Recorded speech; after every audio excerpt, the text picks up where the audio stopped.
കഴിഞ്ഞ 10 വർഷം സംസ്ഥാന ബി.ജെ.പിയിലെ പ്രബലർ വി മുരളീധരനും കെ സുരേന്ദ്രനും പാർട്ടിയിലെ അധികാരഘടന നിർണ്ണയിക്കുന്ന പ്രബല വിഭാഗമായി വളർന്ന ഗ്രൂപ്പ്.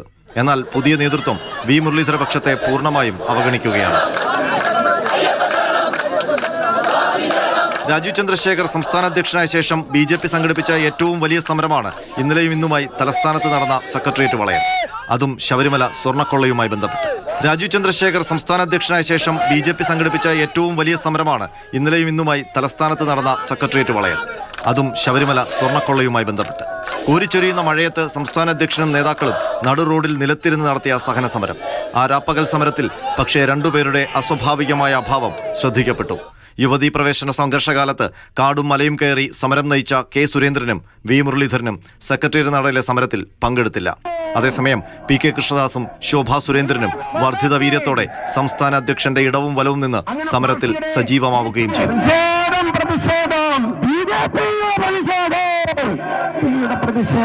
മുൻ സംസ്ഥാന അധ്യക്ഷന്മാരായ വി മുരളീധരനും കെ സുരേന്ദ്രനും ഈ സുപ്രധാന സമരത്തിൽ നിന്നു മാത്രമല്ല തഴയപ്പെട്ടത്. കഴിഞ്ഞ ദിവസം തിരുവനന്തപുരത്ത് നടന്ന സുപ്രധാന യോഗത്തിലും ഇരുവർക്കും ക്ഷണമുണ്ടായില്ല. വരുന്ന തദ്ദേശ സ്വയംഭരണ തെരഞ്ഞെടുപ്പിലേക്കുള്ള സ്ഥാനാർത്ഥി നിർണയം അടക്കമുള്ള നിർണായക വിഷയങ്ങൾ ചർച്ച ചെയ്യുന്ന യോഗമായിരുന്നു അത്. എന്നാൽ പി കെ കൃഷ്ണദാസും കുമ്മനം രാജശേഖരനും അടക്കമുള്ള നേതാക്കൾ യോഗത്തിൽ പങ്കെടുത്തു. വി മുരളീധർ പക്ഷത്തെ പൂർണ്ണമായും അവഗണിച്ച ഈ നിലപാടിൽ പ്രതിഷേധിച്ചാണ് ശബരിമല സമരത്തിൽ നിന്ന് രണ്ട് നേതാക്കളും വിട്ടുനിന്നതെന്നാണ് അണിയറയിലെ സംസാരം. ഇന്നലെ വി മുരളീധരൻ ചെന്നൈയിലായിരുന്നു എന്നാണ് വിശദീകരണം. ഏതായാലും വി മുരളീധരനെയും കെ സുരേന്ദ്രനെയും തെരഞ്ഞെടുപ്പ് ചർച്ചകളിൽ നിന്ന് പോലും അവഗണിച്ച് ആ ചേരിയുടെ പ്രബല എതിരാളികളെ മുൻനിരയിൽ സജീവമാക്കുകയും ചെയ്യുന്നതിലൂടെ സംസ്ഥാന അധ്യക്ഷൻ രാജീവ് ചന്ദ്രശേഖർ ലക്ഷ്യമിടുന്നത് എന്താണെന്ന് വ്യക്തമാണ്.